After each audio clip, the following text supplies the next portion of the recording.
العالمين والصلاة والسلام على أشرف الأنبياء والمرسلين سيدنا محمد النبي الكريم وعلى آله وأصحابه أجمعين قال رب اشرح لي صدري ويسر لي أمري واحلل عقدة من لساني يفقه قولي سبحانك لا علم لنا إلا ما علمتنا إنك أنت العليم الحكيم ولا حول ولا قوة إلا بالله العلي العظيم اللهم علمنا ما ينفعنا وذكرنا منه ما نسينا اللهم فقهنا في الدين وعلمنا التأويل واهدنا إلى صراطك المستقيم أما بعد. Alhamdulillah, kita rafakkan puji dan syukur kepada Allah Ta'ala di atas segala rahmat dan kurniaan. Pada pagi yang mulia ini kita masih lagi diberikan kesihatan dan keafiatan oleh Allah Ta'ala untuk dapat sama-sama kita berada di dalam pengajian kuliah duha pada pagi ini.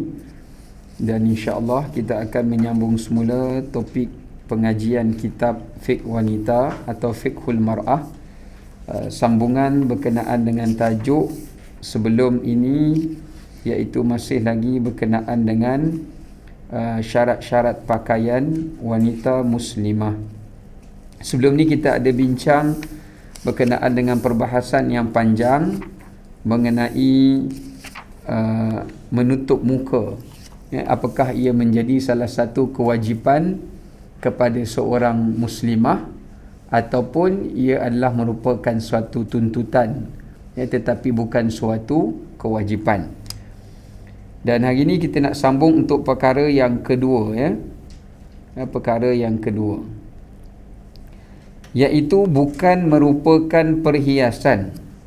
Salah satu daripada prasyarat yang disebutkan di sini oleh penulis kita berkenaan dengan perhiasan pakaian bagi wanita, ia disyaratkan mestilah sesuatu itu bukanlah tujuannya semata-mata untuk memperhiaskan diri.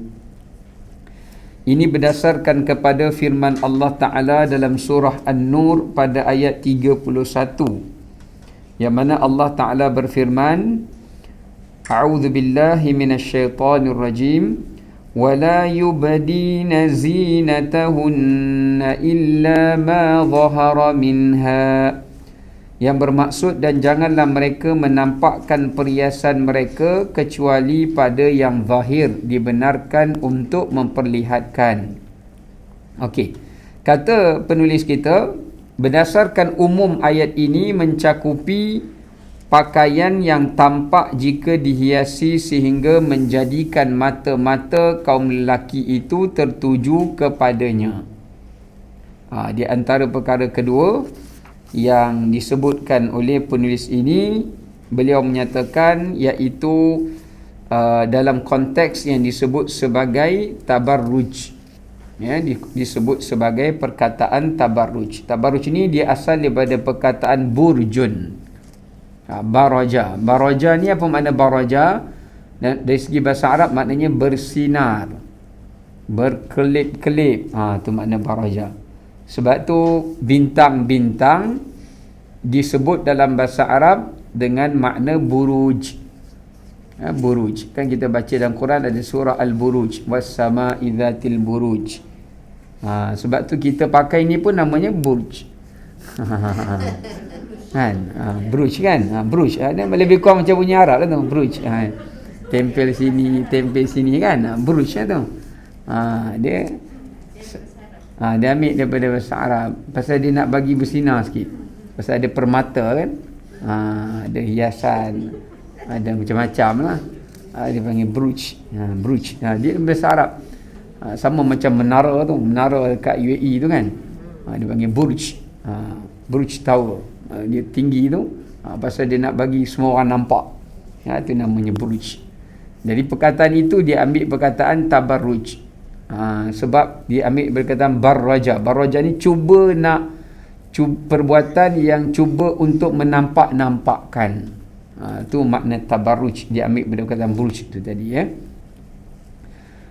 Baik, jadi ayat yang disebut dalam surah An-Nur tadi, Allah Ta'ala menyatakan jangan, asalnya seorang wanita jangan cuba untuk menampak-nampakkan perhiasannya, melainkan pada yang boleh dinampakkan sajalah. Ini kita dah bincang muka dan wajah dan pergelangan tangan. Ya. Cuma menampak-nampakkan ni maknanya sama ada dia menutup tapi cuba untuk menzahir-zahirkan juga, ataupun dia tidak menutup dan memang untuk menzahirkan. Salah satulah daripada dua maksud itu. Ini berdasarkan juga ada satu riwayat daripada baginda Nabi SAW dalam riwayat Ahmad dan Hakim, yang mana baginda Nabi SAW bersabda, "Thalathatun la tas'al anhum."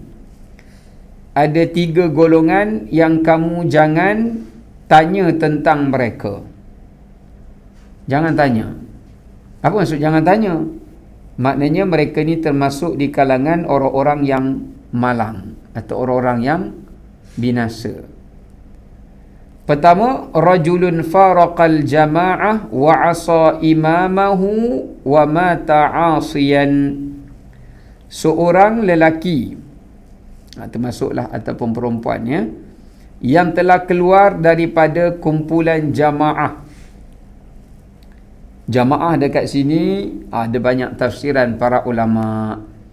Ada yang menafsirkan jamaah dekat sini memberi maksud kepada jamaah sahabah, iaitu ahli sunnah wal jamaah. Jamaah itu merujuk kepada ijma' para ulama, persepakatan para ulama. Jadi sesiapa yang keluar daripada ruang lingkup akidah yang dipegangi oleh para ahli sunnah atau yang disepakati oleh seluruh para ulama bagi setiap generasi, maka ini adalah orang yang jangan kamu tanya dia kat mana, jangan kamu pedulikannya, seolah-olah begitu kata Nabi SAW.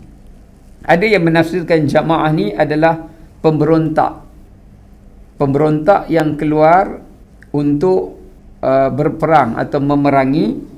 Al-jamaah kat situ memberi maksud pemimpin yang dilantik. Jadi perkataan jamaah ni ada banyak maksud lah, atau kita panggil sebagai orang yang ingin melakukan pemberontakan dengan melalui penumpahan darah, ya, melalui penumpahan darah. Maka dan dia mengingkari imamnya, yakni pemimpinnya, dan dia mati, melainkan dia akan mati dalam keadaan berdosa. Dia mati itu dalam keadaan berdosa kerana dia masuk di dalam bab ada yang menafsirkan menderhakai imamnya kat sini, menderhakai Nabi, yakni tidak mengikut ajaran Nabi SAW. Ini golongan yang pertama. Yang kedua, wa amatun aw abdun abaqa famat. Seorang hamba perempuan, amah. Amah ni dalam bahasa Arab maknanya hamba perempuan. Lepas tu kita kalau di Indonesia tak silap saya, dia panggil, ada istilah dia panggil amah. Tapi tak tahu apa makna dia merujuk pada amah tu. Tapi dari segi bahasa Arab, amah tu maknanya hamba perempuan. Ya.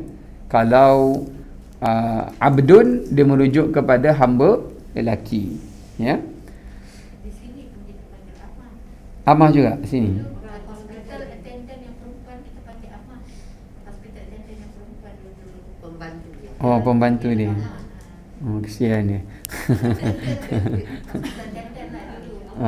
Sekarang ni tak ada. Sekarang tak ada lah kan. Tak pakai lah, tak boleh. Jadi amah tu merujuk kepada hamba perempuan.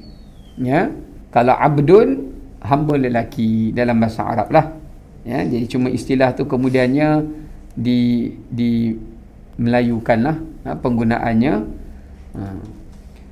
Yang mana kalau ada hamba perempuan atau hamba lelaki yang abaq. Abaq ni apa dia? Yang lari, meninggalkan tuan dia. Ini dosa besar bagi dosa seorang hamba. Tuan dia beli dia untuk dia tidak orang kata apa, terus kekal sebagai hamba, nak suruh dia khidmat kepada tuan dia, kemudian dia lari. Dia melarikan diri daripada tanggungjawab dia kepada tuan dia tadi. Yang ni pun kalau dia mati dalam keadaan dia tak balik pada tuan dia, maka Nabi kata jangan tanya tentang hamba ini, kerana dia adalah orang yang celaka. Sebab salah satu dosa bagi seorang hamba adalah mereka yang hamba yang melarikan diri daripada tuan dia. Bahkan dalam satu hadis yang diriwayatkan oleh Imam At-Tabrani dan Abdul Razzaq, baginda sebut thalathatun la turfa'u salatuhum fawqa ru'usihim. Ada 3 golongan yang Allah tak angkat solat dia shibran, dengan kadar sejengkal daripada atas kepala dia. Nak angkat baru sampai sejengkal, turun balik. Allah tidak mengangkat solatnya dengan kadar sejengkal daripada atas kepalanya. Salah seorang yang Nabi sebut kat situ adalah abdun au amatun abikun min sayyidih, iaitu hamba lelaki atau perempuan yang lari meninggalkan tuan dia. Kalau dia semayang, dia lari, dia cabut. Dia semayang, Allah tidak angkat solat dia, sehinggalah dia balik kepada tuannya itu. Ada ulama kata hadis ni khusus untuk hamba saja, tak boleh dikiaskan pada yang lain. Tapi ada yang sebahagian ulama yang dia cuba perluaskan tafsiran itu. Dia kata termasuklah anak yang masih dalam tanggungan ibu ayah, yang lari daripada ibu ayahnya kerana nak kahwin ke dengan pakwa dia ke, lari dengan buaya friend dia ke, tak nak balik, walaupun dia semayang, maka tidak diangkat solat dia sampailah dia balik. Kerana ada yang kembangkan kefahaman tu disebabkan kerana hamba ni maknanya pemilikan atau tanggungan. Dia masih dalam tanggungan. Hamba kan dalam tanggungan tuan dia, dan dia juga dalam pemilikan tuan dia. Jadi dikiaskan berdasarkan ilat, punca hukum dekat situ. Sama jugalah macam anak yang masih dalam tanggungan, tapi kalau anak tu dah besar, dah ada kerjaya, dia keluar rumah tak apalah, kan? Pasal dia memang dah ada kemampuan untuk dirinya sendiri, untuk membina keluarga sendiri. Termasuk juga yang dalam tanggungan ni macam isteri yang lari. Suami lari tak apa. Pasal suami dia tak ada dalam tanggungan isteri, isteri dalam tanggungan suami. Tetapi dosa dia dari sudut lain lah, bukan kata tak apa tu boleh buat. Kesalahan itu di sudut lain lah pula. Ya. Ustaz nak tanya, kalau macam hamba ni, kalau dia didera, dia melarikan diri. Kalau dia didera, ada mudarat kepada dia, dia lari tak apalah. Ini dia lari ni, solat dia terima. Ni yang lari sebab berpacaran. Ya. Lari sebab itulah, ataupun lari mungkin disebabkan kerana sebab-sebab faktor yang lain. Sedangkan tanggungjawab dia kepada tuan dia sampai tuan dia merdekakan dia. Okey. Dalam riwayat itu juga disebutkan golongan yang kedua, rajulun amma qauman wa hum lahu karihun. Yang Allah tak angkat tadi itu adalah lelaki yang mengimamkan satu kaum, sedangkan kaum tu membencinya. Allah tak angkat solat dia. Kat sini ada 2 tafsiran ulama. Ada yang tafsir imam lah, imam semayang. Imam tu dia jadi imam, dia pimpinlah orang dalam solat, tapi majoriti orang tak suka dia. Tapi kena ingat, Imam Nawawi kata maksudnya tidak suka tu bukan kerana faktor peribadi dunia. Tidak suka tu kerana agama. Contoh, dia dikenali seorang peminum arak. Kalau orang tu jadi imam, dia ada semua rukun, sah tak semayang dia walau dia minum arak? Sah je, asalkan time semayang jangan mabuk lah. Tapi orang tahu lah luar semayang dia peminum arak, contoh. Atau dia ni seorang yang suka kacau isi orang, contoh. Atau seorang yang diketahui kefasikannya atas sebab faktor agama lah. Tapi dah tak ada choice lain, dia je kena naik pasal dari segi rukun untuk kelayakan jadi imam, dia paling layak benda lain. Yang lain tu semua baik-baik tapi baca tak tentu hala, tak boleh nak jadi imam. Dia baca lagi bagus, contoh. Tetapi kalau orang solat di belakang dia, solat makmum sah, solat dia pun sah, cuma dia punya solat saja tak dapat pahala, makmum punya solat dapatlah pahala. Bukan, jangan confuse pula, ya. Solat dia pun sah, cuma sah tak semestinya diberi pahala. Jadi ada yang ulama tafsirkan juga selain daripada imam itu adalah termasuk mereka yang amma, ini umumlah maknanya, termasuk orang yang menjadi pemimpin. Ya, kalau dia tidak disukai oleh ramai orang, maka solat ni juga akan tidak terangkat. Ya, tapi sahlah, cuma pahala dia. Tapi tidak menyukai itu adalah atas dasar kerana faktor dikenali kefasikannya, ya, di sudut yang atau kezalimannya dan sebagainya. Dan yang ketiga adalah wanita, isteri. Imra'atun bata zawjuhu sakhitun anha, seorang isteri yang suaminya memurkainya, benci dia, pun solat dia tidak terangkat. Tetapi sama jugalah ulama bincang, benci marah tu bukan sebab tak buat sambal belacan, atas faktor-faktor dosa besar yang dilakukan oleh si isteri. Contoh, dia curang ke, dia khianat ke, ya. Tapi suami tu jenis orang kata apa, tak terus ceraikan dia, tapi nak cuba nasihat dia, dan sebagainya. Jadi itu juga salah satu daripada solat mereka yang tidak terangkat. Kemudian wa mra'atun ghaba anha zawjuha qad kafaha mu'natad dunya fatabarrajat ba'dahu fala tas'al anhum. Yang ketiga, seorang wanita yang ditinggal oleh suaminya, ghaba anha zawjuha, padahal ia telah dicukupi dengan nafkah dunia, lalu ia bersolek setelah itu bukan untuk suaminya, maka janganlah engkau mempertanyakan tentang mereka. Ghaba anha ni bukan maknanya suami ditinggal dia, maknanya ketika suaminya tiada di sampingnya. Waktu kalau kita baca bahasa Arab, makna dia kalau salah tafsir pun boleh juga. Lepas tu kalau tengok dia punya terjemahan ni, kalau disalah fahami, ghaba tu maknanya suami dia meninggalkan dia, bukan.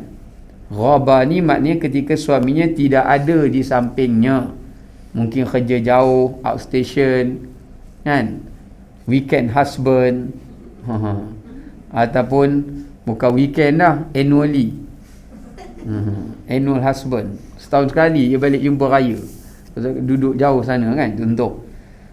Bila suami dia ada, ya Allah, dia pakai baju kelawar je, suami tak ada, dia jadi kelawar. Contohlah, maknanya kelawar maknanya keluar saja. Ya, dia mula start itulah ni lah, keluar, ya, kerana sedangkan qad kafaha mu'nah, disebutkan hadis ni masa suami dia tak ada, suami dia cukupkan semua nafkah keperluannya, perbelanjaannya setiap hari, cuma suami dia kerja lah, ya, tugas jauh. Kemudian dia tabarrajat, ya, dia telah bersolek berlebihan cari suami lain. Ada juga kes-kes yang seperti inilah. Jadi ini adalah golongan-golongan yang Nabi SAW katakan tidak perlu kamu bertanya tentang mereka itu di akhirat atau di sisi Allah, ya. Tabarruj maknanya adalah seorang wanita menampakkan perhiasan dan keindahannya, yakni auratnya lah, juga sesuatu yang wajib ditutupi dari segala hal yang mengundang syahwat kaum lelaki. Tujuan dari memakai jilbab adalah untuk menutup perhiasan wanita, maka tidak logik jika jilbab itu sendiri boleh menjadi suatu perhiasan yang menampakkan auratnya. Sebab tu kita kena ingat, ni konteks penulis cakap dalam konteks zaman dia. Jilbab itu asalnya disyariatkan untuk menutupi dan menjaga bentuk dan bahagian aurat wanita. Tapi jilbab hari ni dia ada macam-macam pattern. Dia ada pattern yang memang tujuannya untuk menampakkan. So dia kena tengok design, fashion jilbab yang dipakai itu, penggayaannya dan sebagainya. Maka apakah tujuan dia itu menepati kepada objektif syariat itu sendiri, ya. Kita kena tengok di segi objektif, bukan tengok bila asal namanya tudung maka boleh dipakai. Kerana tudung, ia bukanlah, Islam bukan suruh wanita pakai tudung. Ini yang disalah faham. Islam bukan suruh orang perempuan pakai jilbab. Jilbab tu dia punya wasilah, dia punya apa? Jalan untuk menutup aurat. Pakailah apa, bagi nama apa pun tak apa. Katakan nanti nak lain daripada lain, buat satu design, kan? Design macam kain ihram, balut je daripada kepala, balut sampai bawah badan. Lepas tu tarik, buat keluar mata dengan muka sikit. Contohlah kan. Lepas tu bagilah nama mumia ke apa ke, tak kisahlah. Asalkan tujuan objectively dia adalah untuk menutup. Nama apa tak kisah. Bohlah nama kuih ke, nama ikan ke.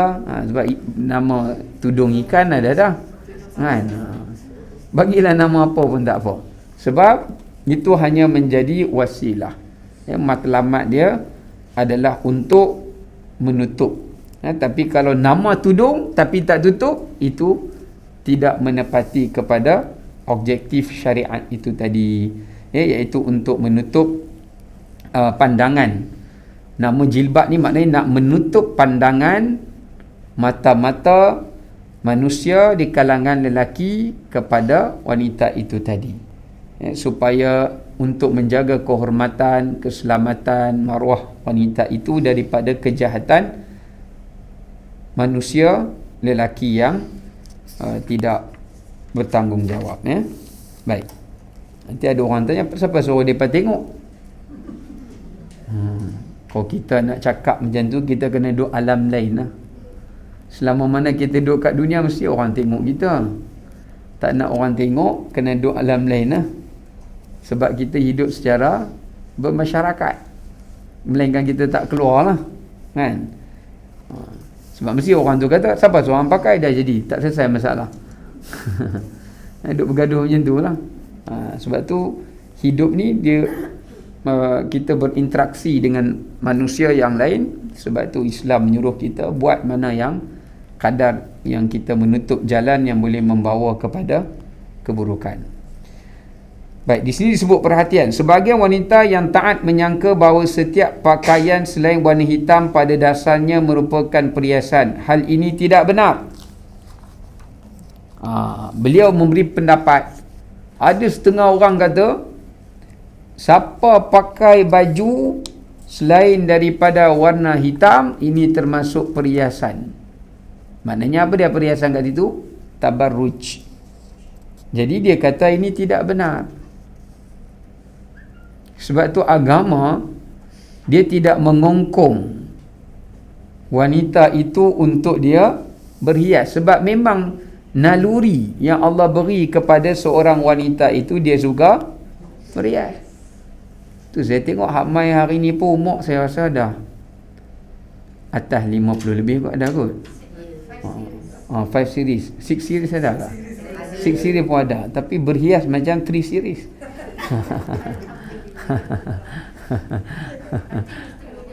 Still young, still youngest. Okey, baik.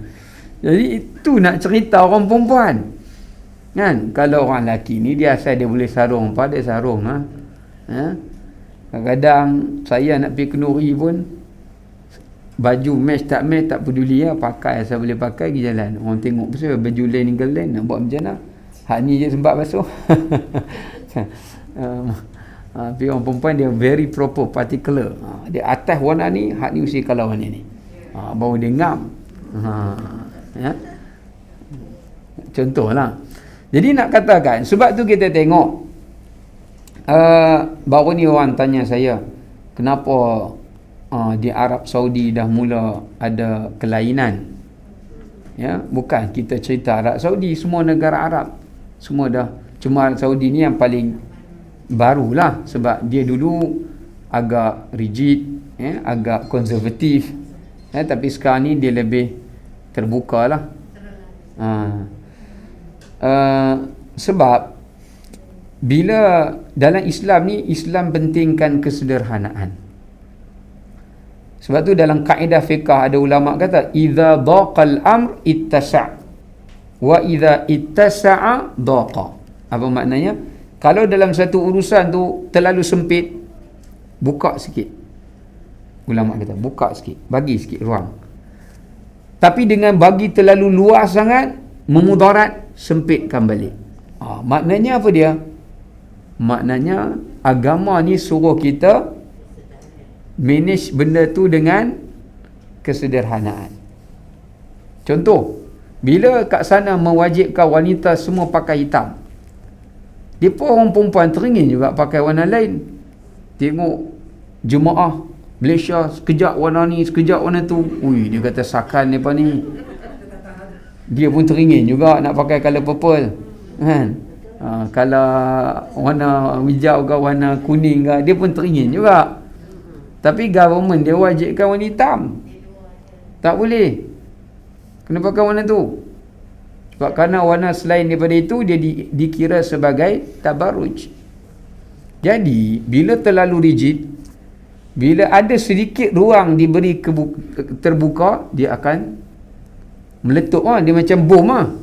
Dah lama sangat kumpul tu, sekali boleh, dia punya meletup tu tak boleh tutup dah. Tak terkawal. Ya, itu kesannya. Samalah anak kita, kalau kita terlalu rigid dengan dia, langsung tak bagi muka, kena bagi sikit-sikit, sekali-sekala, supaya dia rasa. Sebab tu dalam Islam masa apa ni, raya kan, Nabi tegur Abu Bakar. Nabi kata, da'huma, biar dua orang hamba perempuan tu menyanyi, biarkan mereka, wahai Abu Bakar, kerana aku nak orang Yahudi tahu dalam agamaku ini adanya toleransi. Tapi bukan Nabi nak suruh kita menyanyi tiap hari. Ada masa dia lah. Takkan dia tiap hari duk menyanyi saja kan. Maknanya nak beritahu ada ruang pada kalanya yang diberikan. Kalau kita terlalu luas sangat pun tak boleh juga. So dia kena control. Ya, quality control tu mesti kena ada, supaya nak memastikan tidak terlalu ringan dan tidak terlalu berat. Itu keadaan yang penting. Sebab tu kalau kita kata warna hitam saja tak boleh. Kalau kita kata semua warna pun boleh, kan? Nak pakai apa, tak nak pakai pun tak apa, lagi pening. Yang tu terlalu liberalisasi. Semua itu yang kita tengok dekat barat. Maknanya kalau mereka tak berpakaian, benda tu biasa bagi mereka. Nak pakai pun benda itu pun boleh mendatangkan kesan. Ya. Jadi sebab tu pendapat yang disebutkan di sini tidak semestinya kena warna hitam. Bahkan pakaian apa paling elok sebenarnya yang Nabi syorkan? Warna putih. Itu Nabi kata, albisu thiyabikumul bayad. Pakailah, kalau mampulah, pakailah pakaian yang berwarna putih, kerana dia adalah pakaian dipakai oleh kamu saat mati kamu, dan juga saat bangkit kamu. Lagi satu, pakai putih ni dia nak jaga tu payah, kan? Lagi cepat kotor, nak kena cuci. Nak suruh tunjukkan disiplin orang Islam tu, dia kena jaga kebersihan. Ya, kebersihan. Kita telekung pakai time semayang saja. Kalau tiap-tiap hari pakai memang kotor lah. Dan lagi satu, ada orang itu dia pernah cakap kat saya, tapi warna putih ni Ustaz macam tak sesuai, sebab nampak kulit jarang. Saya kata siapa suruh pergi hak jarang? Jatuh palm tak ada kadang-kadang. Tak ada. Cari yang cotton lah, cotton. Cotton dia okey lah sikit. Kan? Nampak juga. Pakai dalam apa? Inner kan. Saya tahu inner ya.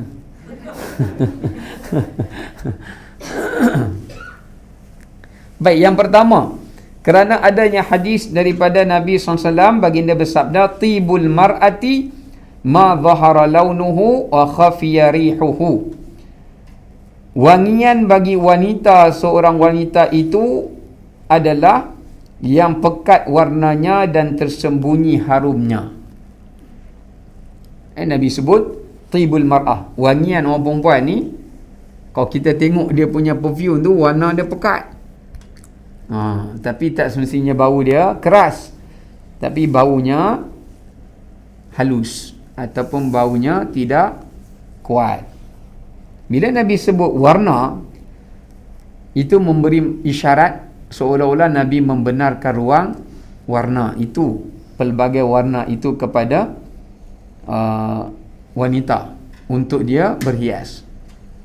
Cuma jangan sampai dalam Nabi membenarkan warna tu, Nabi kawal dengan supaya jangan baunya terlalu keras, jangan terlalu atraktif, lain daripada yang lain. Nak pakai warna apa tak apa, tapi jangan sampai orang tengok tu lain daripada yang lain. Lain daripada yang lain.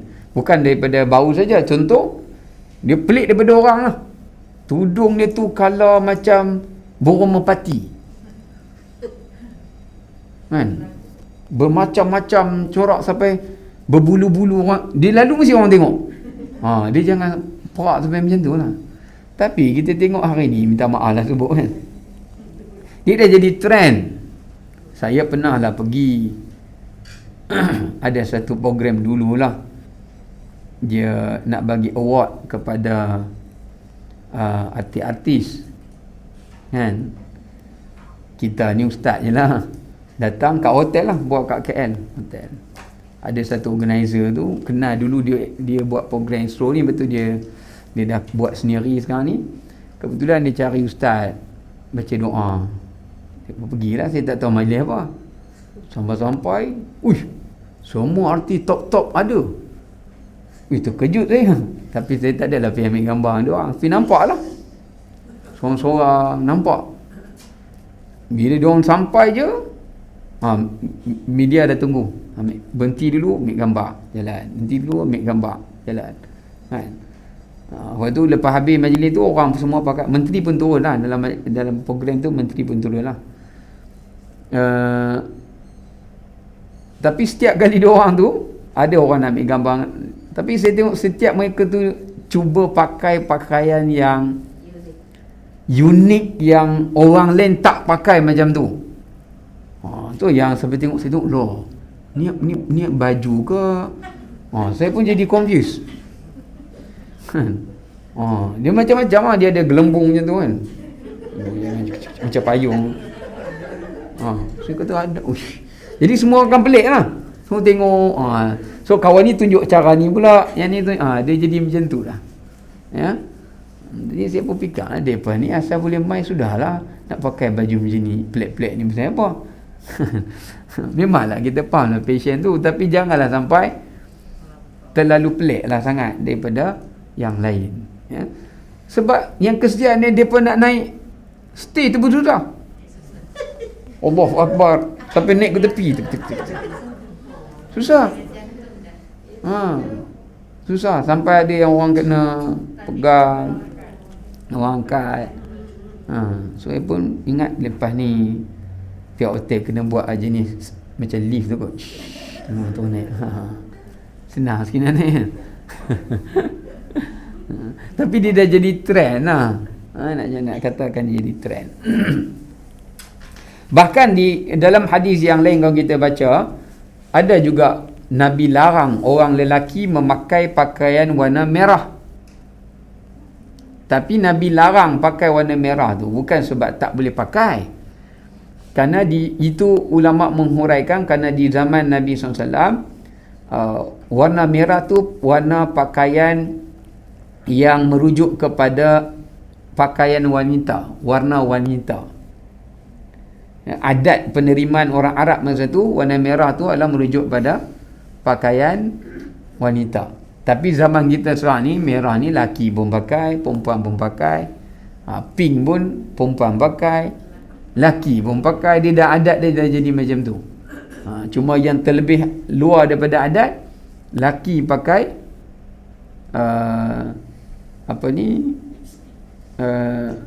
laki pakai pakaian dipakai wanita, wanita pakai pakaian yang dipakai lelaki. Dia jadi terbalik yang tu, ya.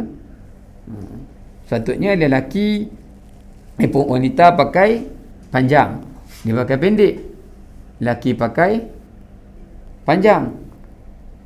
Padahal laki boleh je kalau dia nak pakai pendek, bawah dia punya 3 quarter tu kan. Trend-trend, ya. Berbunga-bunga tak ada masalah, tapi jangan sampai bunga tu macam, ada saya pernah tengok bunga tu macam dia pernah tengok yang perhiasan bunga, macam bunga tu dia tempel. Ada, saya pernah tengok. Datang kenuri. Yang mai tu pula umur 60 lebih. Lepas tu bubuk air shadow pula. Saya duduk sebelah dia. Terlintas dalam hati, ni makhluk asing kau. Tapi dalam hati lah. Tak kata kat dia tak dosa lah, dalam hati lah. Kan? Pasal pelik lah, pelik. Tak pernah tengok. Macam warna merah tu dia bukan jadi haram bagi lelaki, bukan kan? Tidak. Sebab tu di dalam konteks di zaman Nabi lah. Kerana masa tu warna tu adalah warna yang secara adatnya dia merujuk kepada warna wanita. Ya. Tapi kalau adat kita mengatakan warna tu dah bercampur, laki pakai pun tak ada masalah lah. Sebab Nabi larang kita pakai sesuatu benda yang melambangkan identiti seseorang, atau sesuatu jantina itu. Yang kedua, telah berlaku pengamalan dari isteri-isteri para sahabat bahawa mereka memakai pakaian berwarna-warni dan bukan hanya hitam. Ya. Di antaranya hadis Ikrimah bahawa Rifa'ah telah menceraikan isterinya lalu dinikahi oleh Abdurrahman bin Zubair. Rifa'ah ni diceraikan isteri dia. Rifa'ah ni pun sahabat juga. Lalu dikahwini isterinya itu oleh Abdurrahman bin Zubair setelah tamat iddah dia lah.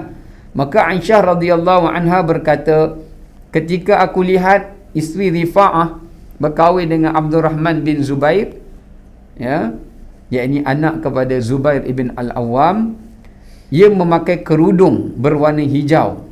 Lalu ia mengadu kepada Aisyah dan memperlihatkan warna hijau pada kulitnya, ini pakaian lah. Kemudian Rasulullah SAW datang sementara kaum wanita saling tolong menolong di antara mereka. Aisyah berkata, aku sama sekali tidak pernah melihat sesuatu yang didapati oleh kaum mukminat untuk kulitnya lebih hijau daripada baju ini. Ya, maknanya Aisyah pujilah, hang pakai baju ni tak pernah orang pakai lagi ni. Ya, tetapi tak ada lah, walaupun Nabi hadir dalam majlis perkahwinan itu, Nabi SAW pun tidak menegurnya, ya, sebab salah satu daripada ia sebahagian daripada agama, bukan sekadar kena Nabi ucap. Kalau Nabi diam, maknanya Nabi i'tiraf, dipanggil takrir, ya, Nabi mengiktiraf pakaian itu dibolehkan, ya, dibolehkan. Baik, itu dalil yang pertama. Yang kedua, dalam hadis Ummu Khalid binti Khalid, ia berkata Nabi SAW diberi sebuah pakaian yang di dalamnya ada satu kain kecil daripada sutra hitam. Ummu Khalid ni dia di antara wanita ibu susuan Nabi SAW, tapi sekejap saja. Yang mana kalau Nabi kalau dapat sesuatu pakaian atau kain yang daripada sutra kadang-kadang orang hadiah, raja-raja yang bukan Islam ni bagi hadiah, Nabi terima. Ni Nabi tak boleh pakai, Nabi SAW akan bagi kepada ibu-ibu susuannya. Ibu-ibu susuannya, antaranya adalah Ummu Khalid. Ini menunjukkan kalau kita terima satu pakaian, kalau kita tak boleh pakai, kita bagi orang lain manfaatkan. Pernah Sayyidina Umar juga bagi pakaian daripada sutra, tetapi Nabi kata Umar tak boleh pakai benda ni, Umar nak pergi buang sebab sutra. Masa tu tak tahu, Sayyidina Umar tak tahu lagi benda itu haram, jadi Sayyidina Umar nak pergi buang. Nabi kata tak payahlah buang, jual lah. Kalau tak ada siapa nak bagi, jual, boleh manfaatkan hasil jual sutra tu. Tapi jangan jual baju sutra atau kain sutra tu pada orang lelaki untuk dipakai lah. Kalau dia jual tu, duit jual tu haram lah. Dia kena jual pada orang perempuan lah yang tak memakainya. Diberi sebuah pakaian, dalamnya ada satu kain kecil daripada sutra hitam. Lalu Rasulullah SAW berkata, siapakah yang pantas untuk kita pakaikan kain ini? Semua orang terdiam. Maka Rasulullah SAW berkata, datangkan kepadaku Ummu Khalid. Lalu dibawakan kepadanya Ummu Khalid yang digendong, dengan digendong, sebab Ummu Khalid ni sudah pun uzur. Maknanya datang, maknanya orang tolong bawa lah. Letak dia dulu tak adalah wheelchair kan, letak macam ada kayu papah tu, bubuh tu angkat. Lalu beliau mengambil kain sutra tersebut dan memakaikan kain tersebut kepadanya. Mana Nabi SAW ambil sendiri, Nabi tolong letakkan pada tubuh Ummu Khalid. Beliau berkata sambil Nabi membaca doa, Nabi doa kepada Ummu Khalid, semoga Allah panjangkan umurmu. Ini akhlak Nabi. Walaupun Ummu Khalid tu dah tua dah lah, tapi Nabi nak bagi colour pun ikut umur dia jugalah. Takkanlah dia duk terlantak macam tu, bagi colour kuning pink-pink sikit ke, taklah. Sesuailah dengan umur dia. Dia tu kan boleh jalan mana dah.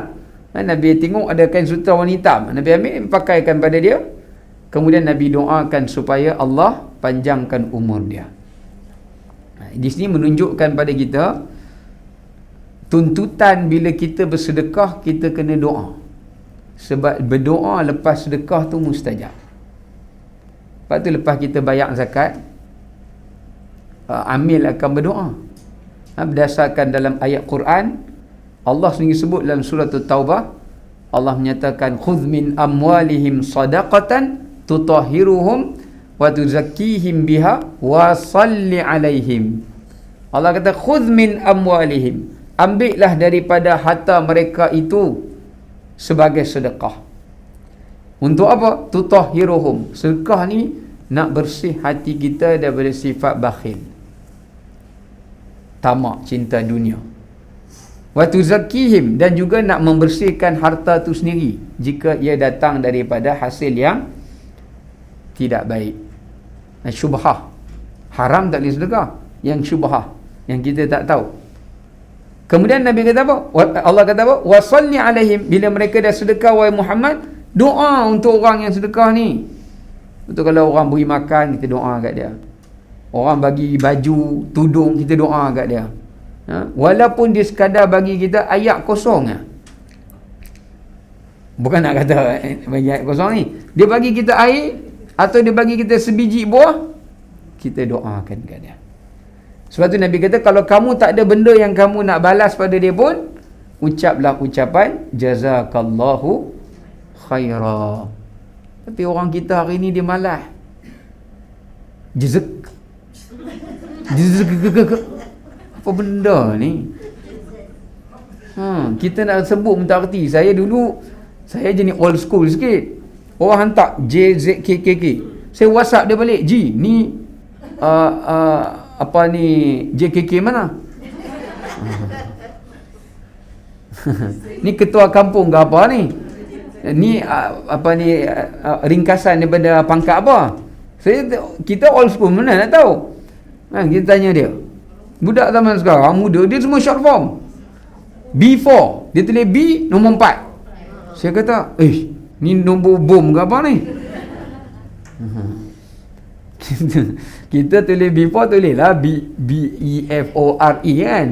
Dia tu kadang on the way dia tulis. O-T-W kan. Kita baca O-T-W kan. Sekarang ni cerdik dia lah kan. Ni nak cerita mula-mula dulu. Okey lah, tak apalah. Kalau macam perkataan bukan doa tu, saya tu boleh terima lah. On the way, before, okey lah. Ni doa pun nak short form juga. JZKK. Itu kan doa. Tulislah elok-elok. Kan? Salam. Apa susahnya? Assalamualaikum. Tulislah elok. Kalau salam tu boleh ringkas, nescaya Nabi dah suruh kita ringkas. Contoh, ringkasan subhanallah apa dia? Dia panggil apa? Tak, subhanallah. Apa ringkasan dia? Dalam bahasa Arab, apa dia? Tasbih. Betul kan? Alhamdulillah ringkasan dia apa? Tahmid. Allahu Akbar ringkasan dia apa? Takbir. La ilaha illallah ringkasan dia? Tahlil. Ada tak orang pergi tahlil? Tahlil, tahlil, tahlil, tahlil. Ada? Dah boleh ringkas? Mana boleh? Balik ke akhirat, ya Allah saya tahlil lah. Mana la ilaha illallah tak ada? Tahlil, tahlil, tahlil. Mana boleh macam tu? Sama macam kita semayang, kita tak sebut Allahu Akbar, takbir. Mana boleh? Kena sebutlah perkataan tu. Walaupun macam bismillah ni sebut basmalah, bismillahirrahmanirrahim disebut basmalah. Takkan kita basmalah, basmalah, tak boleh. Walaupun itu short form dia. Memang dalam Islam maknanya boleh tak short form? Boleh. Tapi kena tengok tempat lah. Kalau dia nak jadi zikir, bila dia ibadat, dia tak boleh short form. Macam orang tanya saya, Ustaz, apa hukum Allah Ta'ala kita tulis SWT? SWT. Ya. Kalau kita sebut Allah Subhanahu wa Ta'ala, ya, SWT itu Subhanahu wa Ta'ala. Kalau benda itu kita sebut dengan lafaz Subhanahu wa Ta'ala, dia jadi zikir lah, ya. Tapi apakah setiap kali sebut nama Allah kita kena sebut Subhanahu wa Ta'ala? Tak. Sebab dalam Quran, kalau Allah sebut nama dia, Allah tak sebut lepas tu. Contoh, Allah Ta'ala kata innani anallahu la, tak ada Subhanahu wa Ta'ala. Cuma ulama kata kita sebut tu sekadar adab lah, tapi tak menjadi syarat untuk sebut seperti itu. Cuma bila kita nak berzikir, maknanya boleh kita sebut ringkasan tu. Tapi cuma bila kita nak berzikir, kita tak boleh ringkaskannya. Tak boleh ringkaskan zikir kita pada Allah Subhanahu wa Ta'ala, ya. Kalau SAW tu tak boleh, disebabkan kerana kita memang disuruh untuk berselawat kepada Nabi selepas menyebut namanya. Macam menyebut Subhanahu wa Ta'ala itu, Allah tak suruh kita sebut macam tu pada dia. Cuma itu sekadar adab lah. Ulama letak tu sebagai adab, ya. Macam Nabi memang bila sebut nama dia, kita kena selawat. Sebab tu saya ingat lagi dulu masa saya exam dulu, kelas sirah dengan syekh saya tulislah Muhammad dalam kurungan sad. Tu sallallahu je lah. Tapi sad, kalau orang Arab short form dia sad lam ain mim, salam. Maknanya sallallahu alaihi salam, mim tu lam. Dia potong markah saya. Kita orang semua tulislah sad lam ain mim. Dia potong setengah markah. Semua yang tulis kat tu dia potong. Kata, "Syekh, saya jawab betul ni."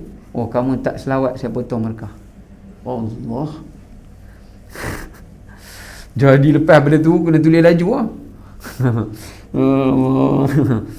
Kena tulis laju sikit. Dia ada potong markah. Dia punya ketat dia sampai macam tu. Maknanya sebab bukan apa, sebab dia kata nak ajar, nak didik supaya bila sebut nama Nabi, kita kena selawat kepada Rasulullah SAW. Sebab dia tak nak nanti orang memandang remeh kepada selawat ke atas Nabi SAW itu, ya. Okey, baik. Okay, kita sikit lagi nak habis. Kemudian Nabi doakan, di dalam kain tersebut ada tanda hijau atau kuning. Selanjutnya Rasulullah SAW berkata, wahai Ummu Khalid, kain ini sangat bagus. Ya, sanah dalam bahasa Habsyah artinya bagus. Nabi sebut kain ini adalah sanah. Sanah itu memberi maksud yang sangat bagus untuk kamu. Berdasarkan dalam hadis yang lain pula, Aisyah menyatakan, aku pernah memakai pakaian yang berwarna kuning. Ya, pernah memakai pakaian yang berwarna kuning sementara dalam keadaan berihram. Sebab masa tu pakaian Aisyah warna putih tak ada. Maka Aisyah memakai warna kuning. Kerana itu pakaian yang, sebab masa tu pakaian orang Arab dulu, dia beli pakai putih, dia nak bagi pakaian tu berwarna, dia celup dengan dia bunga.